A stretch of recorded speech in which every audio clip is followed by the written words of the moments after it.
নবী সাহাবাদের নিয়ে বসে গেলেন। আল্লাহ নবী সাল্লাল্লাহু আলাইহি ওয়াসাল্লাম সাহাবাদের জানিয়ে দিলেন, সাহাবাদের শুনিয়ে দিলেন, ও বাবা সাহাবা, তোমাদের মধ্যে কেউ কি আছে বাবা, তোমাদের মধ্যে কেউ কি আছো বাবা, যে বীরের রুমাটা কিনবে বাবা, যে বীরের রুমাটা কিনে আজাদ করে দেবে, আমি নবী জানিয়ে দিলাম, আমি নবী শুনিয়ে দিলাম, সে যেন নিজের জান্নাত কালাম দুনিয়া থেকে কিনে নিল। হযরত উসমান রাদিয়াল্লাহু তাআলা উঠে দাঁড়িয়ে গেলেন, ইয়া রাসূলুল্লাহ হাবিবাল্লাহ, ইয়া রাসূলুল্লাহ হাবিবাল্লাহ, আল্লাহ পাকের নবী হুজুর বিয়াদি মাফ করুন, গুস্তাখিটা ক্ষমা করুন, আমি উসমান আমি কিনবো হুজুর, জোরে বলুন সুবহানাল্লাহ, জোরে বলুন সুবহানাল্লাহ। হুজুর এই বীরের রুমাটা হুজুর আমি কিনবো। আল্লাহ নবী মাঝে মাঝে বলতেন, আমার একটাই সাহাবী দুনিয়া থেকে দুবার, কোন বর্ণনায় তিনবার দুনিয়া থেকে জান্নাতটা কিনে ফেলেছে, ওটা হলো আমার উসমান ইবনে আফফান রাদিয়াল্লাহু তাআলা আনহু। বলুন না সুবহানাল্লাহ। এই বীরের রুমা, এই কুয়াটা কিনে আমার নবীর কদমে আজাদ করেছে। নবী বলেছেন, উসমান তুমি দুনিয়া থেকে তোমার জান্নাতটা কিনে ফেললে। মদিনা শরীফে মিষ্টি কুয়া বিরাট। হযরত আবু তালহা ওনার প্রিয় বাগানটার নাম ছিল বাইরুহা, আর ওই বাগানের মধ্যে ছিল বীর, আপনার বীরহা নামক কুয়া। কোরআন শরীফ ৩য় নম্বর সূরা, সূরা আল ইমরান ৯২ নম্বর আয়াত।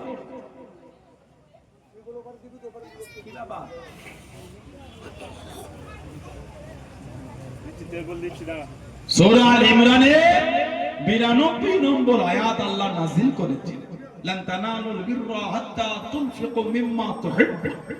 এই আয়াত যখন নাযিল হলো, হযরত আবু তালহা রাদিয়াল্লাহু তাআলা ওই বাগানটা নবী পাকের কাছে দান করে দিয়েছিলেন। জোরে বলবেন না।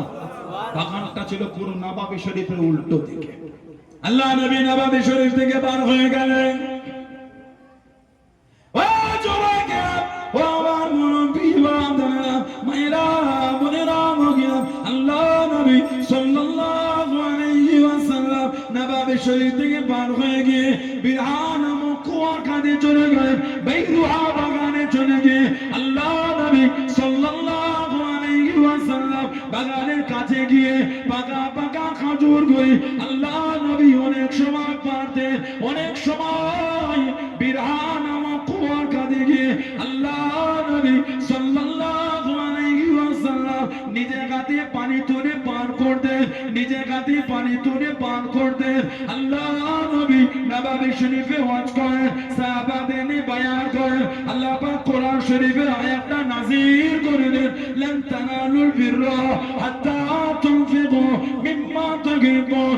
ও জওয়াকে হযরত আবু তালহা রাদিয়াল্লাহু তাআলা আনহু উঠে দাঁড়িয়ে গেলেন, ইয়া রাসূলুল্লাহ হাবিবাল্লাহ, ইয়া রাসূলুল্লাহ হাবিবাল্লাহ, আল্লাহ পাকের নবী হুজুর বিয়াদি মাফ করুন, গুস্তাখিটা ক্ষমা করুন, আমি আবু তালহা আমার এই খেজুরের বাগানটা আল্লাহর রাসূল আপনার কাছে দান করে দিলাম। জোরে বলুন সুবহানাল্লাহ, জোরে বলুন সুবহানাল্লাহ।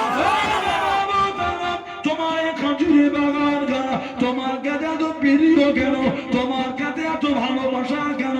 ইয়া রাসূলুল্লাহ হাবিবাল্লাহ, ইয়া রাসূলুল্লাহ হাবিবাল্লাহ, আল্লাহ পাকের নবী হুজুর বিয়াদি মাফ করুন, গুস্তাখিটা ক্ষমা করুন, বাগানটা আমার হলো। আপনি তো নিজের মনে করে নিয়েছেন এই বাগানের মধ্যে গিয়ে পাকা পাকা খেজুরগুলি নিজে হাতে হাতে করে পারে।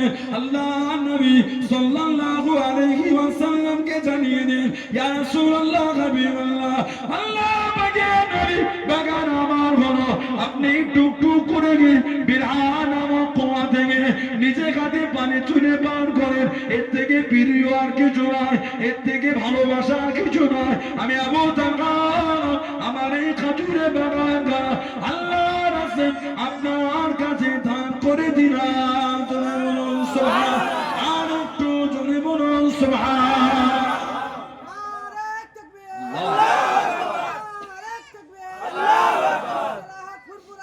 জিন্দাবাদ জিন্দাবাদ জিন্দাবাদ জিন্দাবাদ হুজুর বিয়াদবি মাফ চাই, বাগান আমার হলো, আপনি তো আপনার নিজের মনে করেছেন। বাগানের মধ্যে গিয়ে পাকা পাকা খাজুর গুলি পেরে পেরে খান। হুজুর এই কুয়া থেকে নিজে হাতে পানি তুলে পান করেন, এর থেকে প্রিয় আমার জীবন আর কিছু না। ইয়া রাসূলুল্লাহ সাল্লাল্লাহু আলাইহি ওয়াসাল্লাম, হুজুর বিয়াদবি মাফ চাই, আমি আমার এই খাজুরের বাগান আল্লাহর রাস্তায় আপনার কাছে দান করে দিলাম। জোরে বলুন না সুবহানাল্লাহ। আল্লাহ পাক কোরআন শরীফের আয়াত দিয়ে বলেছেন, ততক্ষণ পর্যন্ত তোমাদের মধ্যে পরিপূর্ণ ঈমানদার আল্লাহওয়ালা হতে পারবে না ততক্ষণ তোমার সবথেকে প্রিয় মাল আল্লাহর রাস্তায় তুমি ব্যয় না করে দিতে পারছো।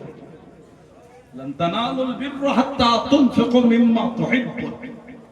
এই আমাদের ভারত জুড়ে এত ওয়াকফের সম্পত্তি, গোটা ভারত জুড়ে আমাদের হাজার হাজার বিঘা ওয়াকফের সম্পত্তি আমাদের মুরব্বীরা আল্লাহর রাস্তায় আল্লাহ রাসূলের ভালোবাসায় দান করেছে।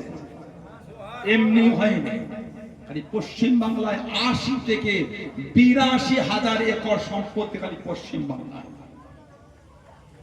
৮০ থেকে ৮২ হাজার। ৩ নম্বরে ওয়াকফের সম্পত্তি ভারতের সব থেকে বেশি সম্পত্তি। রেলের সম্পত্তি, ডিফেন্স সেনাদের সম্পত্তি, তারপর হলো ওয়াকফের সম্পত্তি। আমাদের বংশের মায়ের মুরব্বী, আমাদের পূর্বপুরুষরা আল্লাহর রাস্তায়,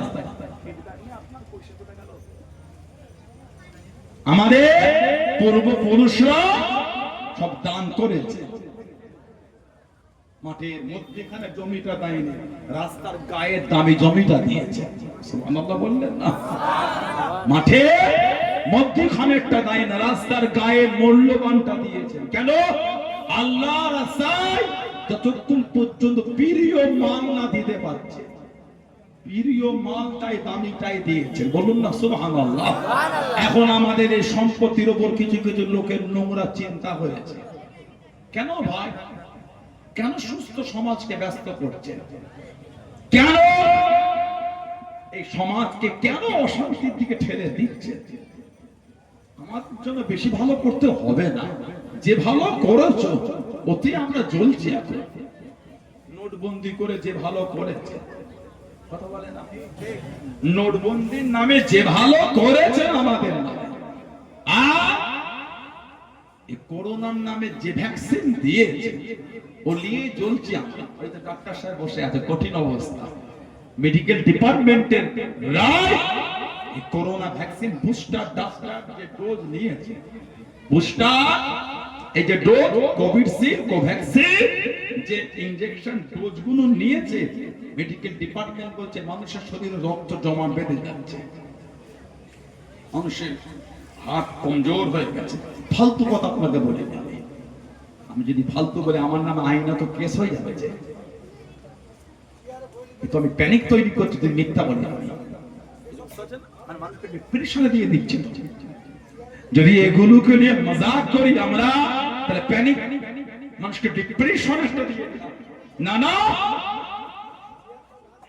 এই ভ্যাকসিনের পরে মানুষ কমজোর হয়ে গেছে। করোনা ভ্যাকসিনটা সাকসেসফুল ছিল, ট্রায়াল ছিল। করোনার ভ্যাকসিন বাই প্রেসার ক্রিয়েট করে মানুষের শরীরে নিয়ে গেছে। এতগুলি মানুষ এখানে আছে, এই করোনার পরে প্রত্যেকটা মানুষ কমজোর হয়ে গেছে, বেশিক্ষণ হাঁটতে পারে না, কাজ কাম করতে পারে না, একটু বলে হাঁপিয়ে যাচ্ছে। কথা ঠিক বলছে না ভুল বলছে? কমজোর হয়ে গেছে। আল্লাহ পাক আমাদের হেফাজত করে, বলুন আমিন। বলেন আল্লাহুম্মা আমিন, জোরে জোরে বলেন আল্লাহুম্মা আমিন। কঠিন একটা পরিস্থিতি, মানুষ স্ট্রোক করে যাচ্ছে, মানুষের শরীরে যে মানে চাপটা, প্রেসারটা নেওয়ার সে ক্ষমতাটা হারিয়ে ফেলেছে মানুষ। এই করোনার আগে 2019 এর আগে মানুষ অনেক কাজ কাম করে ফেলত, এখন আর কিন্তু পারছে না। একটু হাঁটাহাঁটি করলে শরীরের ঘাম দিয়ে দিচ্ছে। এই কঠিন রোগের পরে এই ভ্যাকসিন শরীরে অনেক বড় ইফেক্ট করে গেছে। আল্লাহ সকলকে সুস্থ রাখেন, বলুন আল্লাহুম্মা আমিন। আমার ভাইরা, বাচ্চাদেরা, ছেলেরা, যুবকেরা, যে উপকার আমাদের করেছো আর করো, পার্লামেন্টে দাঁড়িয়ে বলে আমরা মুসলমানদের উপকারের জন্যই তো করছি, তাই বাসে ট্রেনে রাস্তা ঘাটে মুসলমান নিরীহ গুলোকে হত্যা করা হচ্ছে, তখন তো তোমাদের কোনো বিবৃতি থাকে না। তখন এই আপনার জঙ্গিগুলোকে, এই খুনিগুলোকে শাস্তি দিবার জন্য কোনো চিন্তা হয় না। মুসলমানের দরদ হলে শাস্তি দাও।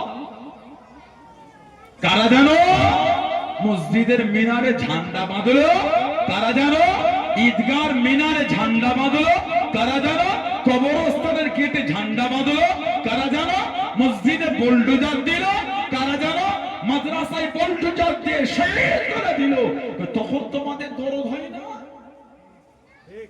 কি বলে? তখন তোমাদের মুসলমানের জন্য মায়া হয় না? ওই ওদের মাদ্রাসা ভাঙিস নি রে, তখন দরদ গুলো কোথা চলে গেল? দরদ যদি দেখাতে হয় ভারতবাসীর জন্য দেখাও, শুধু মুসলমানের দরদ কেন? হিন্দু, মুসলমান, পাঞ্জাবি, গুজরাটি, মারাঠি, শিখ, বৌদ্ধ, জৈন, খ্রিস্টান, দলিত, আদিবাসী, মুসলিম সবার জন্যই হোক, শুধু মুসলমানের দরদ কেন? কথা ঠিক না ভুল বলছি? মুসলমানের দরদ মুসলমানের টাকা দিয়ে দেখাতে হচ্ছে কেন? সরকার করে আমার পকেটে 30 টাকা আছে, একজন এসে বলছে ওই ওটা ভালো করে দি, দাঁড়া পকেটে করা কাজে দে এই 30 টাকা, চল বাজারে তামাশা করছো। ঠান্ডা হেভি গরমে যা হবে না, দুটো 10 টাকা করে সেই মতো আনসারের কিনে, ক্যাম্পা কোলা কিনে, আপনার ম্যাঙ্গো জুস কিনে মজা দুজনে খেয়ে টাকা টাকা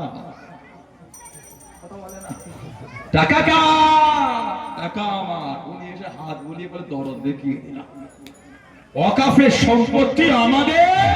কে জানে এসে বললো মুসলমানে ভালো করে দিচ্ছি, টাকা টাকা। তাহলে ভালো হলো কি? আপনি দেন, সব ধর্মের জন্য দেন, আমাদের জন্য দেন। আমরা আশাবাদী না শুধু আমাদের বেশি করে দেবেন না, সবাই পান। 15 লাখ যখন আমাদের অ্যাকাউন্টে এলো, আপনাদের এসেছে খাবো। সংগ্রামপুর এলাকা ছেলেরা, ভাইয়েরা, যুবকেরা, কারবালা ছেলেগুলো বলো 15 লাখ করে ব্যাংক অ্যাকাউন্টে এসেছে আপনাদের। এখন আবার বলছে নাকি আপনার ওই কি ফোন পে আর গুগল পে তে টাকা পাঠালে নাকি 18% জিএসটি কাটবে হয়েছে। এতদিন খেটে খাচ্ছিলাম, মজা ধরিয়ে দিল, ব্যাংকে যাওয়া লাগে না কিছু না, এখান থেকে কাজ মিটে যায়, একটু মজা ধরি। এখন বলে কেমন জানেন ইংরেজ যেমন চা খাইয়েছিল, শুনেছি মুরব্বীদের মুখে আগে নাকি কলকাতা সব ফ্রি টি বোর্ডের ওখানে চা খাওয়া, ডেকে ডেকে খাওয়া, এমন ধরিয়ে যে বাঙালিকে চায়ের মজা এখন নিজেরাই কিনে খায়। এতদিন phone pay, Google pay, free free free মজা ধরিয়ে এখন বা টাকা পাঠালে 18% জিএসটি দাও দাও দাও। বলে জিও সিম ফ্রি, লাইন দেখেছেন? আমি তো মাঝে মাঝে মনে করতাম 15 লাখের লাইন নাকি। জিও সিম যখন প্রথম এলো বাজারে ফ্রি, তাই না? বলে জিও সিম ফ্রি দিল না, 3 মাসের নেট বলে ফ্রি লাইন। বয়স্ক কোনো ছাতা ধরে দাঁড়িয়ে আছে, ও বাবা কয়েক বছর না ঘুরতে ঘুরতে সবার থেকে বেশি রিচার্জের দাম এখন জিও সিমের হয়েছে, মানে মজা ধরিয়ে দিয়েছে। ফোন পে, গুগল পে মজা ধরে এখন বলে 18% জিএসটি। আল্লাহ ফিতনা থেকে আল্লাহ নোংরা লোকেদের হাতে আমাদের হেফাজত করে, বলুন আমিন। বলেন আল্লাহুম্মা আমিন। আমার সম্পত্তি আপনার জন্য হয় কেন? আমার মুরব্বিরা তো কারো চুরি করে নাই, আমার মুরব্বিরা তো কারো ঝেলে নাই, নিজেদের রক্ত পানি করা অর্থের টাকায় সম্পত্তি কিনে মসজিদ, মাদ্রাসা, ঈদগাহ, খানকা, কবরস্থানের হেফাজতের জন্য দিয়েছে। জোরে বলো, আর একটু জোরে বলা গেল না? দুনিয়ার জন্য নয়, আখিরাতের জন্য দিয়েছে। দুনিয়ার জন্য দান করে, পরকালের জন্য দিয়েছে। বলুন আলহামদুলিল্লাহ। কেন ঝগড়া লাগাচ্ছে? কেন অশান্তি? কেন ফিতনা? কিসের আমাদের মধ্যে ঝগড়া? মুসলিমদের হক আছে, আমার হিন্দু ভাইদের দেবত্ব সম্পত্তি আছে, কথা ঠিক না ভুল বলছি? আমার খ্রিস্টান ভাইদের, আমাদের পাঞ্জাবি ভাইদের, আপনাদের বিভিন্ন সম্পদ, ধর্মীয় সম্পত্তি আছে, ধর্মীয় জায়গাকে দেখভাল করার জন্য ধর্মীয় উপাসনালয়গুলোকে দেখভাল করা আছে, এটা আমাদের। এবার আপনি বলতে পারে যে ওয়াকফের মধ্যে অনেক ঘোটালা। হ্যাঁ, ঘোটালা এটা আমরা মানি, তো আমরা নিজেরাই তো বলি ওয়াকফের সম্পত্তি টাকা অনেকে তসরুফ করেছে। কে বলেছে করেনি? কথা বলে না, অনেকেই করেছে, বিল্ডিং বালাখানা করে করেছে। বুঝবে এমান আল্লাহ রাস্তায় দিয়েছে, ওই টাকা তুমি পেটে ভরেছো, ওই টাকার বিল্ডিং করেছো, আল্লাহর আদালতে জবাব দেবে। তা বলে এই নয় ওদের শায়েস্তা করতে গিয়ে আমার মালটা বেদখল হয়ে যাবে, ওদের শায়েস্তা করতে গিয়ে আমার মাল বেদখল হবে না, না, এটা মানা যাবে না। তাই গোটা ভারত জুড়ে আন্দোলন করে উঠেছে, শুধু মুসলমান না। অনেকে ভাবছে ওয়াকফের এই আন্দোলন খালি মুসলমানদের না, ভারতবাসীর আন্দোলন। কেন? সংবিধান বাঁচানো আন্দোলন। সংবিধান দায়িত্ব নিয়ে রাজপথে দাঁড়িয়ে বলে দিল সংবিধান পাল্টে দেব। লজ্জা লাগে না? দেশদ্রোহী মূলক কথাবার্তা। মুসলমানকে দেশদ্রোহী বলতে কর্ণপাত করো না, নিজেদের লোকেদের দেশদ্রোহী বলো না কেন? মুসলমান নির্দোষ সবার পরে দেশদ্রোহী তকমা দিয়ে, ঠিক না ভুল বলছি? আমরা দেশদ্রোহী কাজ করি না, আমরা এই দেশকে স্বাধীন করার জন্য, ইংরেজের হাত থেকে দেশকে বাঁচাবার জন্য হাজার হাজার আলেম গলায় ফাঁসির দড়ি দিয়ে দেশকে স্বাধীনের জন্য কাছে ঝুলে গিয়েছে, দেশ স্বাধীন কিন্তু করেছেন। জোরে বলো, আর একটু জোরে বলা গেল। তুমি আমাকে বলছো গাদ্দার, একটু আয়নায় গিয়ে নিজের মুখটা দেখো, গাদ্দার কিন্তু আমার মন বলে দেবে, আমি বলতে পারবো না। মুসলমান গাদ্দার নাই, মুসলমান হলো ওয়াফাদার। সুবহানাল্লাহ বলে। মুসলমান যে পাতে খায় সে পাত ছাড়া করে না। এটা আমার ভারতবর্ষ, আমি গর্ব নিয়ে গোটা পৃথিবীর মানচিত্রে ঘুরে ঘুরে গর্বের সাথে বলি আমি ভারতীয় নাগরিক, আমি ভারতীয় মুসলমান। জোরে বলো, আর একটু জোরে বলা গেল না? এটা আমি গর্বের সাথে বলি। লজ্জা লাগে না তোমাদের? আজকে মুসলমানদের কষ্ট দেবে বলে কি যেন শুরু করে দিয়েছে। কেন ভাই? আমার দেশের সংবিধান আমাদের ফান্ডামেন্টাল রাইট, আমার অধিকার।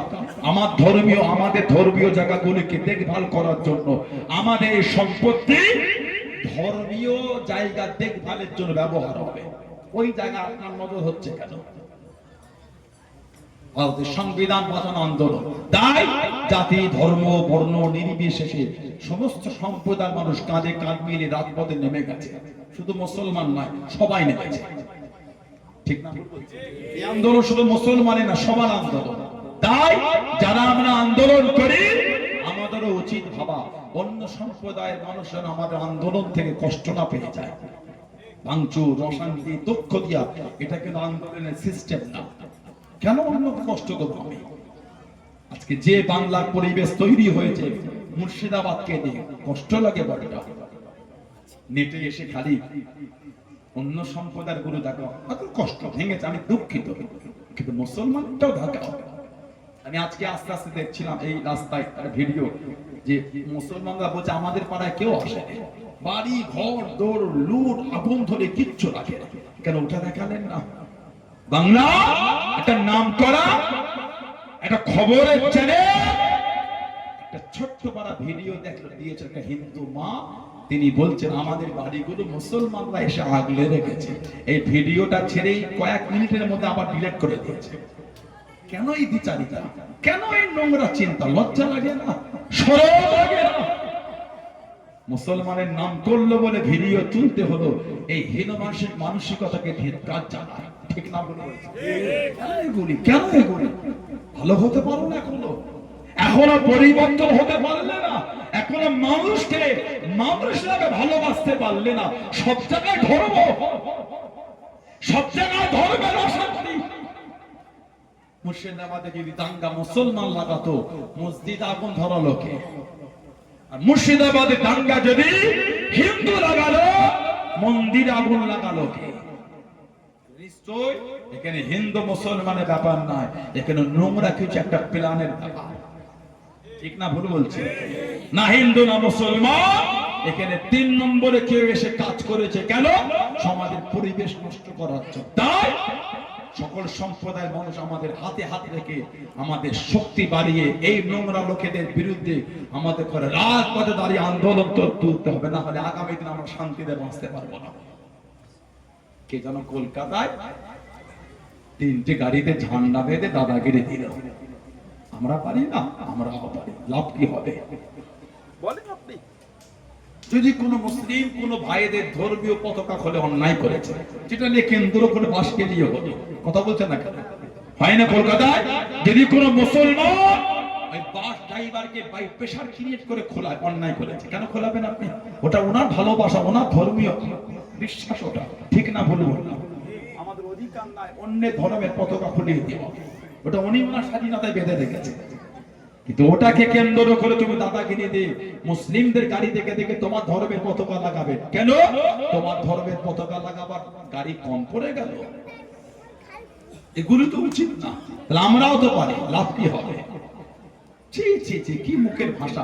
বলে লুঙ্গি বাহিনী, ঝাঁপিয়ে পড়বো। একটা মহিলার মুখের ভাষা তো নোংরা হয়, ভাবতে ঘৃণা লাগে, ঠিক না? বলে লুঙ্গি বাহিনী, ঝাঁপিয়ে পড়বো, লুঙ্গির উপর লুঙ্গি ফেটে যাবে। কি মুখের ভাষা বলেন তো একটা মহিলা! এই মহিলাগুলি এত নোংরা চিন্তা মাথায় নিয়ে ঘুমায় কি করে? সব সময় যাদের মেন্টালিটিতে হিংসা আর ঝগড়া আর দাঙ্গা ঘটে, বলেন ঠিক বলছো না ভুল বলছি? যাদের সবসময় মাথায় হিংসা, নোংরা আর দাঙ্গা ঘটে, এরা ঘুমায় কি করে রাত্রে? এই মানসিকতা ভালো না। দাদাগিরি তুমি কেটে জানো, আমরা জানি না? আমরাও জানি। লাভ কি হবে? 5টা নিরীহ হিন্দু কষ্ট পাবে, 5টা নিরীহ মুসলমান কষ্ট পাবে, লাভ কি হলো? সলিউশন কি আছে? তুমি কি ভাবো তুমি দাদাগিরি দিতে পারো? ভারতবাসী আমরা দাদাগিরি দিতে পারি? আমরাও পারি। তোমার গলার জোর একা, আমাদেরও আছে। 5 জনকে কলকাতার রাজপথে নামিয়ে হই হই করছো, আমরাও 3 জন নেবে, আমরাও হই হই করতে পারি, লাভ কিছু হবে না। নিরীহ লোক কষ্ট পাবে, ঠিক না ভুল বলছি? কে জানো মিডিয়ায় বলে দিল এটা ভারতবর্ষ, থাকলে আমাদের গোলাম হয়ে থাকে, থাকলে তুমি, থাকলে আমাদের গোলাম হয়ে থাকো। তোমার গোলাম কি আমরা হবো? পারলে আমাদের গোলাম, আমাদের মানে শুধু মুসলমান নয়, সম্প্রীতির ভারতবাসীর গোলাম হয়ে ভারতবর্ষ। কিসের দাদাগিরি দিচ্ছ তুমি? আরে তাকবীর, আল্লাহু আকবার স্লোগান তুললে অন্য দেশে দাও কেন? আওয়াজ দিয়ে বলো তোমার বাপের ভারত। হ্যাঁ হ্যাঁ, আমাদের বাপের ভারত। আল্লাহু আকবার, আল্লাহু আকবার। হিন্দু, মুসলমান, পাঞ্জাবি, গুজরাটি, মারাঠি, শিখ, বৌদ্ধ, জৈন, দলিত, আদিবাসী, মুসলমানের ভারত এটা, দত্তকারীদের ভারত এটা নয়, আমাদের ভারত। তুমি কি দাদাগিরি দিচ্ছ? ভারতের রাজপথে নারে তাকবীর, আল্লাহু আকবার স্লোগান হবে, হিন্দু ভাইদের ধর্মীয় স্লোগান হবে, পাঞ্জাবিদের হবে, গুজরাটিদের হবে, মারাঠিদের হবে, শিখদের হবে, বৌদ্ধদের হবে, জৈনদের হবে, দলিতদের হবে, আদিবাসীর হবে। ভারতবাসীর স্লোগান, ভারতবর্ষে বিভিন্ন সম্প্রদায়ের স্লোগান হবে। তুমি মানা করার দাদাগিরি দিচ্ছ মানে নারে তাকবীর, আল্লাহু আকবার চলন হয়ে গেল। নোংরা মেন্টালিটির লোকেদের বক্তব্য। আল্লাহ জঘন্য লোকেদের হাত থেকে আল্লাহ আমাদের হেফাজত করে, বলুন আমিন। জোরে বলেন আল্লাহুম্মা আমিন।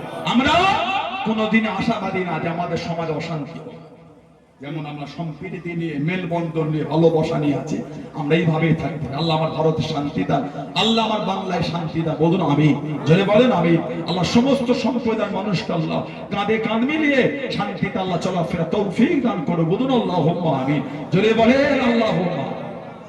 হযরতে আবু তালহা রাদিয়াল্লাহু তাআলা আমার নবী পাক সাল্লাল্লাহু আলাইহি ওয়াসাল্লামকে বলে, হুজুর এর থেকে প্রিয় আর আমার কাছে কিছু না। কেন? বলে হুজুর বাগান আমার হলো, আপনি তো আপনার মনে করেন। জোরে বলবেন না। আমার নবী বলে, আবু তালহা এত দামি মাল আল্লাহর দরবারে জমা হয়ে গেল। আবু তালহা আমি নবী তোমার হাতে তুলে দিলাম, তুমি এটা তোমার গরিব আত্মীয়দের মধ্যে বন্টন করে দাও। উনি ওনার চাচাতো ভাই বোনের মধ্যে ওই বাইরুহা নামক বাগানটা উনি বন্টন করে দিয়েছিলেন। জোরে বলো, আর কি জোরে বলা গেল না? মনটাকে তৈরি করে দান করতে গেলে অন্তর তৈরি করতে সবাই পারে না। যদি সবাই দান করতে পারতো আমাদের মসজিদগুলির এখনো ছেঁড়া নোট আর পাওয়া যেত না। জুমার দিনে মসজিদে কথা বলে না, ছেঁড়া নোট ইমাম সাহেব কমিটিকে জিজ্ঞাসা করে, এখনো বেরোয়, আস্তাগফিরুল্লাহ বলে, লা হাওলা ওয়ালা কুওয়াতা ইল্লা বিল্লাহ। বলে ভাবে কি ঈমান, আজও মসজিদে ছেঁড়া নোট পাওয়া যাচ্ছে। ছেঁড়া নোট বাজারে নাই না, চাওয়ালা, সবজিওয়ালা, টোটোওয়ালা, অটোওয়ালা, ফলওয়ালা, রিক্সাওয়ালা, বাসওয়ালা ট্রেনের টিকিট দেয় না, মুসাফিরটাকে দেবে তিনিও নেবেন। ও চাচা গরিবটাকে কি দিল, একটু পাল্টে দাও, 10 টাকা নেই রে বাবা, দাদা খুচরো গুনে গুনে দেখে 7 টাকা, তুমি তাই দাও, 10 টাকা ছেঁড়া দাও না, 10 টাকা ফিরিয়ে দিয়ে 7 টাকা নিল, 3 টাকা লাভ না লস? 3 টাকা লস হলো, ছেঁড়া নিল না, ওটাকে গড়িয়ে গড়িয়ে মিনি ব্যাগে সাইডে রেখেছে, শুক্রবারে মসজিদে দেবে। নাউজুবিল্লাহ বলে, যদি বলা গেল না। ও যুবক, কোনদিন ভেবে দেখেছো গায়ের মতো যদি আল্লাহ আমাদের নামাজ, রোজা, হজ, যাকাত, তাসবিহ, তিলাওয়াত ফিরিয়ে দিয়ে বলেন, এ নামাজ, এ রোজা, এ হজ, এ যাকাতে তোমার নসিবে নাজাত নাই, ভালো ইবাদত পারলে জোগাড় করে আনো, মনে হয় আপনাদের কিয়ামতে ভালো আমল জোগাড় করতে পারবো? মসজিদে ছিনাটা দিলে ভালো হয়, মনটাকে ভালো করে। নবী সাহাবী হযরতে আবু দাহদা রাদিয়াল্লাহু তাআলা আনহু একটা খাজুরের গাছ কিনেছেন 600টা খাজুর গাছের বিনিময়ে। ওই একটা গাছ দামি নয়, ওই একটা গাছ কিনেছে নবী পাকের মুখে হাসি ফোটাবার জন্য। জোরে বলো, আমার নবী পাক সাল্লাল্লাহু আলাইহি ওয়াসাল্লাম হুজুর খুশি হবে এই চিন্তায় উনি 600টা গাছ দিয়েছেন একটা গাছের বিনিময়ে। না হযরতে আবু দাহদা রাদিয়াল্লাহু তাআলা, যিনি ইসলামের তৃতীয় যুদ্ধ, তৃতীয় হিজরি উহুদের যুদ্ধে শহীদ হলেন। না হযরতে আবু দাহদা রাদিয়াল্লাহু তাআলা, হাদিস শরীফে এসে আমার নবী ওনার লাশের কাছে দাঁড়িয়ে কেঁদে কেঁদে বলে, ইয়া আবু দাহদা কাম মিন ইসকিরিদা ইল্লি আবু দাহদা ফিল জান্নাহ। আবু দাহদা, আমি নবী এখান থেকে আল্লাহর জান্নাতে তোমার জন্য খালি খাজুর গাছের বাগান আর বাগান, বাগান আর বাগান, বাগান আর বাগান, আমি নবী এখান থেকেই দেখতে পাচ্ছি। জোরে বলো, আর জোরে বলা গেল না। ওই যুদ্ধে শহীদ হলেন নবী পাকের সাহাবী, না হযরতে মুসআব বিন উমাইর রাদিয়াল্লাহু তাআলা, 40 বছর বয়স। হুজুরে 40 বছর বয়স, এত ধনী ঘরের ছেলে, যে জামাটা গায়ে একবার দিয়েছে ওই জামাটা তৃতীয়বার আর কোনোদিন গায়ে দেয়। ওহ, এত জমিদার ঘরের ছেলে ছিল, যে রাস্তাতে হেঁটে যেতেন যেই হাঁটতো দাঁড়িয়ে বলে দিত মুসআব বিন উমাইর গিয়েছেন। কেন? এত দামি খুশবু মারতেন, লোক হাঁটলেই বুঝে ফেলতেন মুসআব বিন উমাইর গিয়েছেন। জোরে বলুন না সুবহানাল্লাহ। এক লম্হা, একটা মুহূর্তের জন্য আমার নবী পাকের নূরের চেহারা দেখে ঈমানের কালিমা পড়ে মুসলমান হয়ে গেলেন। জোরে বলুন, আর জোরে বলা গেল না। হযরত মুসআব বিন উমাইর কাউকে বললেন না। ও যুবকেরা, ও আমার মুরব্বি বাজারা, মায়েরা, বোনেরা, বগিরা, লুকিয়ে লুকিয়ে গোপনে গোপনে আল্লাহ নবী সাল্লাল্লাহু আলাইহি ওয়াসাল্লামের দরবারে আসা যাওয়া করে, দরবারে যাওয়া আসা করে। আল্লাহ রাসূলের সাহাবী হযরত উসমান ইবনে তালহা, হযরত উসমান ইবনে তালহা রাদিয়াল্লাহু তাআলা আনহু তখন উনি মুসলমান হন নাই, তখন উনি কলেমা শরীফ পড়েন না, উনি ওনাকে থেকে বেরে লুকিয়ে লুকিয়ে নামাজ পড়েন, গোপনে গোপনে নামাজ পড়েন। ও যুবকেরা, আল্লাহ রাসূলের সাহাবী সাল্লাল্লাহু আলাইহি ওয়াসাল্লাম হযরত উসমান ইবনে তালহা রাদিয়াল্লাহু তাআলা আনহু হুজুর আমার শরীয়ে দিয়ে, হুজুর আমার জানিয়ে দিয়ে হযরত মুসআব বিন উমাইর রাদিয়াল্লাহু তাআলা আনহু হুজুরের শরীরে দামি দামি পোশাকগুলো ছিনিয়ে নিও, দামি দামি জামাগুলিকে ছিনিয়ে নিও। হযরত মুসআব বিন উমাইর রাদিয়াল্লাহু তাআলা আনহু এত জুলুম বেড়ে গেল, এত অত্যাচার বেড়ে গেল। ও যুবকেরা, হুজুর আমার ইসলামের প্রথম হিজরত, ইসলামের প্রথম হিজরত হাফসা চলে গেলেন, আবিসিনিয়া চলে গেলেন। এত জুলুম শুরু হয়ে গেল। ইসলামের প্রথম হিজরত ছিল আবিসিনিয়া, হুজুর চলে গেলেন, সেখানেও জুলুম হলো। আবার মক্কা শরীফে আসলেন। কিতাব এসেছে আমাদের নবী সর্বপ্রথম জানাকে সফির করেছিলেন প্রতিনিধি ইসলামের, উনি হলেন সর্বপ্রথম প্রতিনিধি আমার নবী বানিয়েছেন। মক্কা শরীফ থেকে মদিনা শরীফে নবী পাক সাল্লাল্লাহু আলাইহি ওয়াসাল্লাম ওনাকে প্রতিনিধি করে পাঠিয়েছিলেন। জোরে বলো, উনি আমার নবীর পাকের হিজরাতের আগে মদিনা শরীফে দিনে দাওয়াত দিচ্ছেন। এত মুখের মিষ্টি ভাষা, হুজুরের কথা শুনলেই লোকের মন গলে যেত। আল্লাহ নবী কম বেশি 1.5 লক্ষ সাহাবা, এই 1.5 লক্ষর মধ্যে উনি একা, জানাকে পুরো আমার নবীর মতন দেখতে। যারা বলবেন না ভালোবাসায় বলা গেল না। আমাদের নবী পাক সাল্লাল্লাহু আলাইহি ওয়াসাল্লাম উনি যখন নববী শরীফে হজ করতে, হযরত মুসআব বিন উমাইর রাদিয়াল্লাহু আনহু আমার নবী পাকের দরবারে যে এসে বসতেন, উনি আমার নবীর সামনে দিয়ে যেই চলে যেতেন, নবী পাক ওনার মুখ দেখলেই কেঁদে ফেলতেন, ঝরঝর করে আমার নবী কাঁদতেন।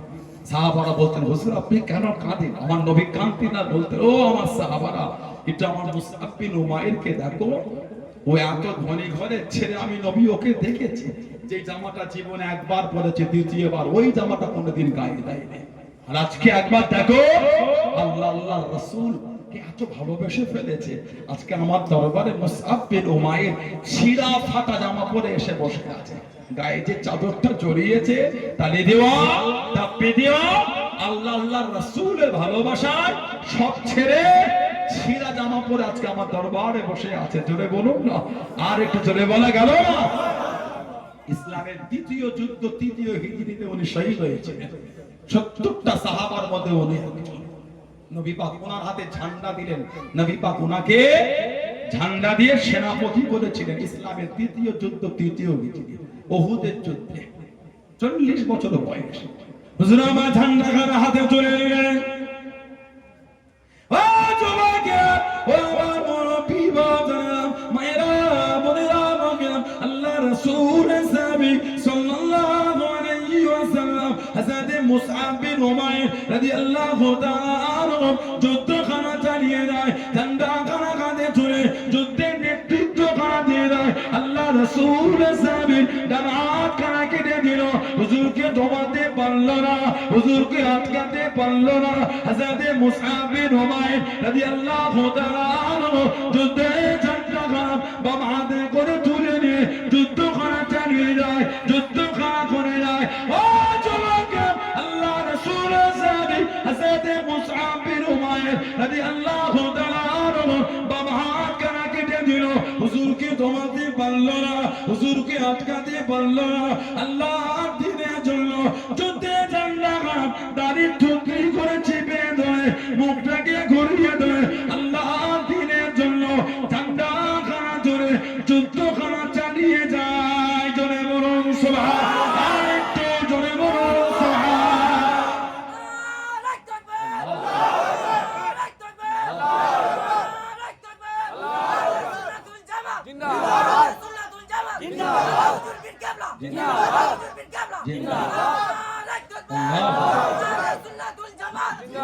হযরত মুসআব বিন উমাইর রাদিয়াল্লাহু আনহু হুজুর আমার এই দাড়ির টুকনি দিয়ে বুকের সাথে ঝান্ডাটা চিপে মুখটাকে ঘুরিয়ে ঝান্ডা তুলে যুদ্ধ করে যাচ্ছেন। জোরে বলুন না সুবহানাল্লাহ।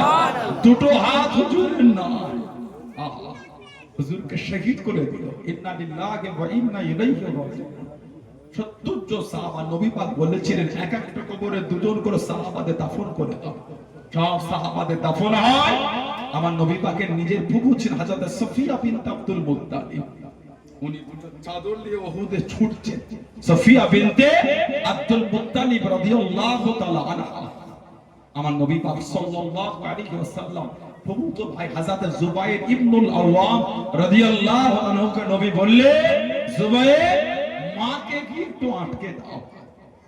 তোমার মা যদি আমার চাচাজানের লাশটা দেখেছে, হযরত আমির হামজা রাদিয়াল্লাহু তাআলা যদি দেখেছে, তোমার মা সহ্য করতে পারবে না। আমার চাচাজানের চোখ নাই, কলজে দুটো নাই, শরীরের অঙ্গগুলো কাফেররা কেটে কেটে নিয়ে চলে গেছে। তোমার মা যদি দেখেছে, আর তোমার মা সহ্য করতে পারবে না, তোমার মাকে একটু আটকে দাও। হযরত জুবাইর ইবনুল আওয়াম মায়ের কাছে গিয়ে দাঁড়িয়ে গেলেন, মা আপনার যাওয়া হবে না, নবী পাক নিষেধ করেছে। মা কাঁদছেন আর বলছেন, জুবাইর একবার ভাইয়ের কাছে যেতে দাও। এই চাদর এনেছিলাম ভাইয়ের শরীরে দেবো, আর ভাইয়ের লাশটা একবার দেখবো। আম্মা জান, আল্লাহর নবী আপনাকে নিষেধ করেছে। দুটো চাদর, একটা বড় আর একটা ছোট, কিতাব এসেছে আমাদের নবী পাক সাল্লাল্লাহু আলাইহি ওয়াসাল্লাম বলেছিলেন, বড় চাদরটা আমার মুসআব বিন উমাইর গায়ে দিয়ে দাও। আমি নবী ওকে দেখেছি যে জামাটা জীবনে একবার গায়ে দিয়েছে, দ্বিতীয়বার আর গায়ে দেয় না। আল্লাহ আল্লাহর রাসূলকে ও এত ভালোবেসেছে, আল্লাহ আল্লাহর রাসূলকে ও এত মহব্বত করেছে, সব ছেড়ে দিয়ে ছিঁড়া জামা পরে আমার দরবারে বসে থাকতো। জোরে বলুন না সুবহানাল্লাহ। এক কবরের মধ্যে নবী পাকের চাচা মুসআব বিন উমাইর দুজনকে এক কবরের মধ্যে দাফন হল রাদিয়াল্লাহু আনহু।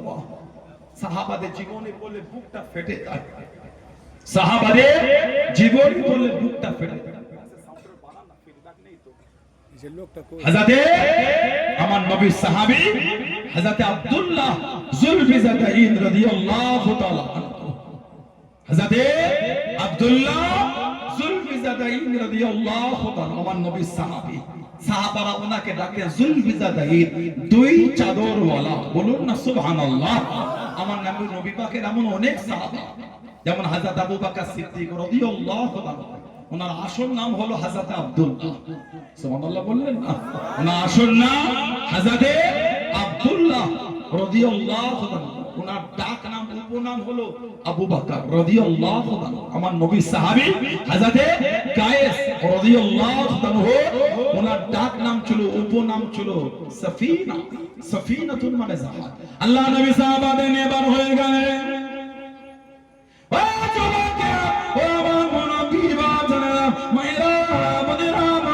আল্লাহ নবী সাল্লাল্লাহু আলাইহি ওয়াসাল্লাম সাহাবাদের নিয়ে বার হয়ে গেলেন। সফরে বার হয়ে গিয়ে হুজুর আমার দাঁড়িয়ে গেলেন, হুজুর আমার রেস নিয়ে নিয়ে কিছু গোপন জানিয়ে দিয়ে, ও সাহাবা চলো চলো সফর করা শুরু করি, সফর করা চালু করি। হযরত সফিনা রাদিয়াল্লাহু তাআলা আনহু পিঠে মাল তুলতে তুলতে, পিঠে মাল ওঠাতে উঠাতে, এত মাল উঠিয়ে নিয়ে, এত মাল তুলে নিয়ে আল্লাহ নবী জানিয়ে দিয়ে, আল্লাহ নবী শুনিয়ে দিয়ে সাল্লাল্লাহু আলাইহি ওয়াসাল্লাম, ও বাবা তুমি কি সফিনা হয়ে গিয়েছো, তুমি কি জাহাজ হয়ে গিয়েছো বাবা, কত মাল তুলেছো বাবা, কত মাল নিয়েছো বাবা। আল্লাহ নবী সাল্লাল্লাহু আলাইহি ওয়াসাল্লামের দুয়া পাক কুদরতিনা এত ক্ষমতা হয়ে গেল, এত শক্তি হয়ে গেল, সাতটা উট যত মাল বইতে উনি একা ওরা পিঠে করে তত মাল বয়ে নিতে। জোরে বলুন সুবহানাল্লাহ, আর একটু জোরে বলুন সুবহানাল্লাহ। ও আমার মুরব্বি বাবারা, মায়েরা, বোনেরা, মামিরা, হযরত কায়েস রাদিয়াল্লাহু তাআলা আনহু মুস্তাদরাকে হাকিমের মধ্যে পাওয়া যায়। হুজুর আমার সফরে বার হয়ে গেলে, হুজুর আমার জাহাজে করে পানির ওপরে সফরে বার হয়ে গেলে, জাহাজটা নষ্ট হয়ে গেল, ভেসে ভেসে সমুদ্র কিনারা চলে গেলে, সমুদ্র পাড়ে চলে গেলে। ও যুবকেরা, সমুদ্র পাড়ে দেখতে পেলে জঙ্গলে বড় বড় সিংহগুলি হুজুরের দিকে আগিয়ে আসে, হুজুরকে ভক্ষণ করে নেবে। হুজুর আমার জানিয়ে দিয়েন, ইয়া বাগারেস আনা মাওলা রাসূলুল্লাহ সাল্লাল্লাহু আলাইহি ওয়াসাল্লাম। এ জঙ্গলের সিংহ আমি অন্য কেউ নয়, আমি হলাম আল্লাহ নবীর আযাদ করা গোলাম। জোরে বলুন সুবহানাল্লাহ। যে পারে উঠেছেন দেখছেন সিংহ ওনার দিকে আগিয়ে আসছে, খাবে।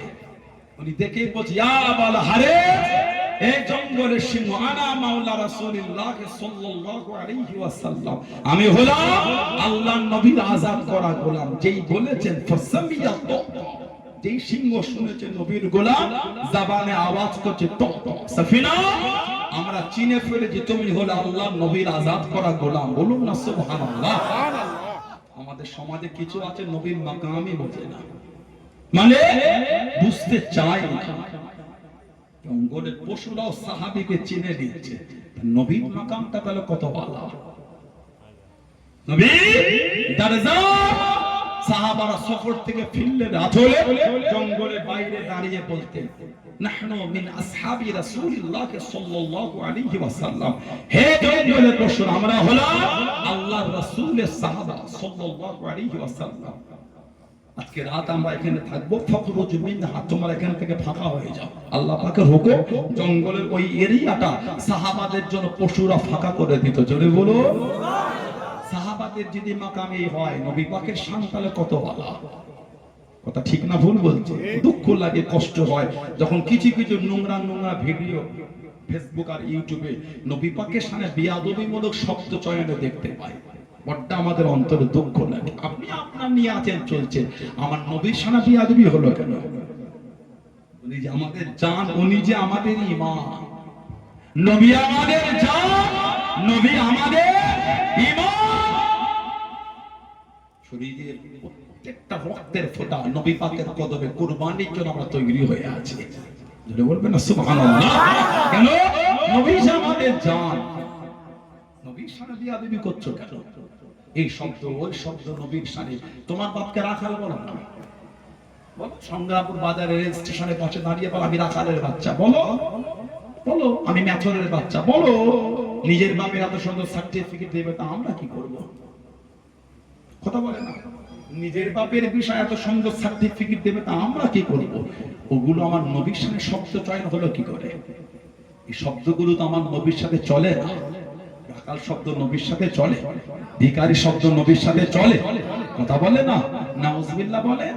এটা কুফরি কথাবার্তা করে। এটা আবু জেহেল জীবনে কথা বলে না নবীকে রাখা। তোমার চিন্তা এই শব্দগুলো আসছে কোথা থেকে? কি কথা ঠিক না ভুল বলছি বলে? আবার আমাদের সমাজে এক শ্রেণীর কিছু আছে, আশিকে রাসূলের পরিচয় দিয়ে গোয়ারে কাফের সার্টিফিকেট লাগায়। কি বলে? জীবের আর ভাঙে না, ফতোয়া দেয়। খালি দেখি চেয়ারে বসে লাফাচ্ছে। আবার ফুলফুরারা হলো ওহাবি। নাউজুবিল্লাহ বললেন না? একটু লজ্জাও লাগে না? বয়সটা তো ভালোই হলো, বয়সটা ভালোই হলো, দাড়ি চুল সাদাও হলো, একটু শরমও লাগলো না? কি অভ্যাস? আপনার সাথে আমার মনের অমিল হতেই পারে, তার জন্য এই শব্দগুলো মানাই না। এগুলো ভালো লাগে না, উম্মতের মধ্যে এগুলো ভালো লাগে না। আপনার সাথে আমার সম্পর্ক মনোমালিন্য আছে, আছে আছে। আপনি আপনার রাস্তায় চলছেন, আমি আমার রাস্তায় চলি। আপনার চিন্তা নবীর গোলাম হলে আমার চিন্তাটা অন্য ভাবছে আমিও নবীর গোলাম। আপনি একা নবীর গোলামের ঠিকাদারি নিয়ে রাখেন। কথা বলছেন না? আপনি একা রাসূলের গোলামের ঠিকাদারি নিয়ে রাখেন। সাল্লাল্লাহু আলাইহি ওয়াসাল্লাম। আমরা আল্লাহ রাসূলকে ভালোবাসি, আমরা আমার নবীর জন্য পাগল হয়ে আছি। কত ভাবলিয়াটা ভালো না। ভাবলাম বিদেশে গিয়ে পড়াশোনা করে শিক্ষিত হয়েছে। কদিন আগে ভিডিও দেখলাম, বলে ফুলপুরারা পয়সার জন্য কি আঁকি করে। এত দোকান কাটা দেখিনি। আমাকে কামড়াচ্ছ, আমি কামড়ালে জ্বলন হচ্ছে? হ্যাঁ, কেন কামড়াচ্ছেন? আমাকে কামড়াচ্ছেন কেন? আমি তো গতবার হজ করে গেলাম, আর একটা পাশে পাড়া হজ করে যাও, ভালোবাসা দিই। আপনি আপনার জায়গায় থাকেন, আমরা আমরা জায়গায় আছি। আপনি আপনার চলছেন, চলো আমরা আমাদের মতন চলে। দুনিয়া ক্ষেত্রে মনোমালিন্য আছে, আছে। কথা বলেন, কামড়াচ্ছেন কেন? কামড়াচ্ছে বড়টা মুফতি আজম হয়ে গেছেন আপনি, শাইখুল হাদিস হয়ে গেছেন, আল্লামা তো দাহার হয়ে গেছেন নাকি? ইমাম আজম আবু হানিফা নাকি জামানার আপনি? একই শব্দ, একই হিংসা, একই চিন্তা। ওরা পয়সার জন্য কি আম করে। কথা বুঝতে পারছেন? ওরা পয়সার জন্য, আমার নবীকে পয়সার জন্য ভালোবাসে। हाल तेरा चाल है, माल तेरा मकसद है। हाल तेरा चाल है, माल तेरा मकसद है। তুমি ফুরফুরাকে কামড়াচ্ছ তোমার বাজার ঠিক রাখার জন্য। তোমার চিন্তাটা খারাপ, তোমার চিন্তাটা তো ভালো না। ঘাটুনি, যেমন চলছেন চলে, আমরা যেমন চলছি চলি। ঘাটুনি, পাগলামি করুন, এগুলো ভালো লাগে না। আপনি আপনার জায়গায় কিভাবে আছেন এটা আপনি জানেন, আমরা আমাদের জায়গায় কিভাবে আছি আমরা জানি। ও কি অভ্যাস? ফুরফুরারা পয়সার জন্য কি আম করে? মানে নবীর প্রেম নিয়ে মজাক করছেন আপনি, নবীর প্রেম নিয়ে মজাক করেন। দাদা হুজুর আবু বকর সিদ্দিক মুজাদ্দিদুজ জামান রাহমাতুল্লাহকে কামড়াচ্ছেন, আমি কিন্তু আপনার আকাবিরকে কামড়াতে পারি। এমন কামড়াবো বিষ হয়ে যাবে। আপনি আমার দাদা হুজুরকে কামড়াচ্ছেন, আমিও কামড়াতে পারি, বিষ হয়ে যাবে। কিন্তু নিয়ে আপনারা চলছেন চলেন, আপনাদের লোক আমরা কিছু বলি না। কথা বলছেন না কেন? করছেন কেন? উম্মাদ শান্ত আছে, সুষ্ঠু আছে, মেলবন্ধন ভালোবাসার এই সমাজে কি সুন্দর একটা আছে। যার যেটা ভালো লাগে সে সেটা করে। আমাদের ফতোয়া আগর ছিল, আজও আছে, আগামীতেও থাকবে। দুস্তাকে রাসূল, নবীর দুশমন, নবী পাকের সামনে যারা বেয়াদবি করবে তাদের সাথে আমাদের কোনো সম্পর্ক নাই। কি অভ্যাস, কি চিন্তাধারা। ফুরফুরাকে না কামড়ালে মনে মনটা খুশি হয় না নাকি? বাংলা শুধু বাংলা না, Assam, Orissa, Tripura, Meghalaya, Kabul, Kandahar, Badakhshan, Uzbekistan, Bukhara 800 বছর